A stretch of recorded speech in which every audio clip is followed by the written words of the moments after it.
नमस्कार दोस्तों, परशुराम जयंती की आप सभी को बहुत बहुत शुभकामनाएं। परशुराम जी से जुड़ी आपको कथा सुनाएंगे।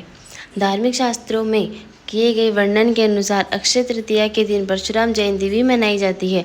धार्मिक मान्यताओं के अनुसार इस दिन श्री हरि विष्णु के छठे अवतार परशुराम जी का जन्म हुआ था, जिस कारण इस दिन को इनके जन्म दिवस के रूप में मनाया जाता है।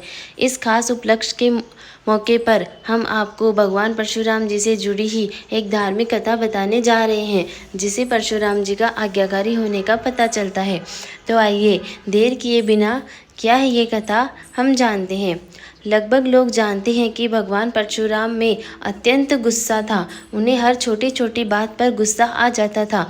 बता दें कि उन्हें भगवान विष्णु का छठा अवतार कहा जाता है। भगवान परशुराम के वैसे तो कई वाक्य आपने सुने होंगे।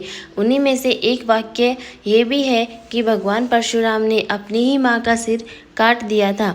लेकिन इसके पीछे का कारण शायद ही बहुत कम लोग जानते हैं और शायद ही आप लोगों को मालूम होगा। तो आज हम अपने चैनल के माध्यम से इसकी सच्चाई बताने जा रहे हैं कि अपनी माँ का सिर काटने के पीछे भगवान परशुराम का गुस्सा नहीं था, बल्कि कहानी तो कुछ और ही थी। तो चलिए दोस्तों, हम उस कहानी के बारे में भी आगे जानते हैं। परशुराम जयंती 30 अप्रैल 2025 को मनाई जा रही है। कुछ जगह इसको 29 तारीख को भी मनाया जा रहा है। इससे पहले बता दें कि भगवान परशुराम के माता पिता कौन थे। दोस्तों, भगवान परशुराम ऋषि जमदग्नि और रेणुका के पुत्र थे। इसके अलावा ऋषि जमदग्नि और रेणुका के 4 पुत्र और भी थे। ऋषि जमदग्नि को उनके क्रोध के लिए जाना जाता है। परशुराम भगवान शिव के पुत्र थे और उन्हें घोर तपस्या आदि के बाद भगवान से परशु प्राप्त हुआ था, जो एक प्रकार का शस्त्र था। उसी शस्त्र के मिलने के बाद उनका नाम परशुराम पड़ा था। वे अपने पिता की किसी भी बात को अनसुना नहीं करते थे, बल्कि उनके लिए अपने पिता के मुख से निकली हुई बात पत्थर की लकीर हो जाती थी। बता दें कि परशुराम को प्रथम योद्धा ब्राह्मण के रूप में जाना जाता है और उन्हें ब्राह्मण क्षत्रिय भी कहा जाता है, क्योंकि वे पैतृक ब्राह्मण ही थे, लेकिन उनमें गुण एक क्षत्रिय की तरह थे। उनकी माता रेणुका एक क्षत्रिय की बेटी थी। परशुराम के माता पिता ऋषि जमदग्नि और रेणुका बहुत आध्यात्मिक किस्मत के थे। उनकी माता को पानी पर पूरा अधिकार था और उनके पिता को अग्नि पर अधिकार था। कहा जाता है कि रेणुका गीली मिट्टी के घड़े में भी पानी को भर लेती थी। चलिए फिर आपको बताते हैं कि परशुराम ने अपनी माँ का सिर क्यों काटा था। एक बार की बात है, ऋषि ने अपनी पत्नी रेणुका को पानी भरकर लाने को कहा। जब वो नदी के पास पानी लेने पहुंची तो उन्हें पानी भरते समय एक बहुत ही सुंदर बालक दिखा, जिसे देखते ही वह मदहोश हो गई और उसमें इतना खो गई कि उन्हें वापस अपने पति के पास जाने की सुध भी न रही। और काफ़ी समय बाद उन्हें वापस जाने का याद आया तो वे जल्दी जल्दी वापस ऋषि के पास लौटी।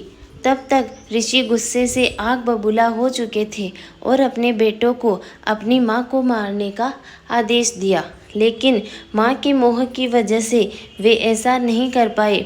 तब ऋषि ने अपने आज्ञाकारी पुत्र परशुराम को इस कार्य के लिए चुना। यही नहीं, फिर ऋषि ने माँ के साथ चारों भाइयों को मार डालने का भी आदेश दिया, जिसके बाद परशुराम ने झट से उनकी बात मान ली, क्योंकि परशुराम ऋषि की ताकत को जानते थे। वो जानते थे कि अगर पिताजी खुश हो गए तो वे मनचाहा वरदान भी दे देंगे, जिससे वो अपनी माँ और भाइयों को वापस जिंदा कर सकता है। इन सभी बातों को ध्यान में रखते हुए परशुराम ने अपने शस्त्र परशु से माँ समेत भाइयों का सिर धड़ से अलग कर दिया। इससे ऋषि प्रसन्न हो गए और उन्होंने अपने पुत्र से एक वरदान मांगने को कहा। परशुराम ने अपने पिता से वरदान मांगा कि उनकी माता और भाइयों को जीवित कर दे और उनकी याददाश्त को उस दौरान के लिए ख़त्म कर दे जब उन्होंने सिर को धड़ से अलग कर दिया था। चूँकि ऋषि जमदग्नि को दिव्य शक्तियाँ प्राप्त थी, तो उन्होंने रेणुका को जीवन दान दे दिया। तो यही वजह थी परशुराम ने अपनी माँ का सिर धड़ से अलग कर दिया था।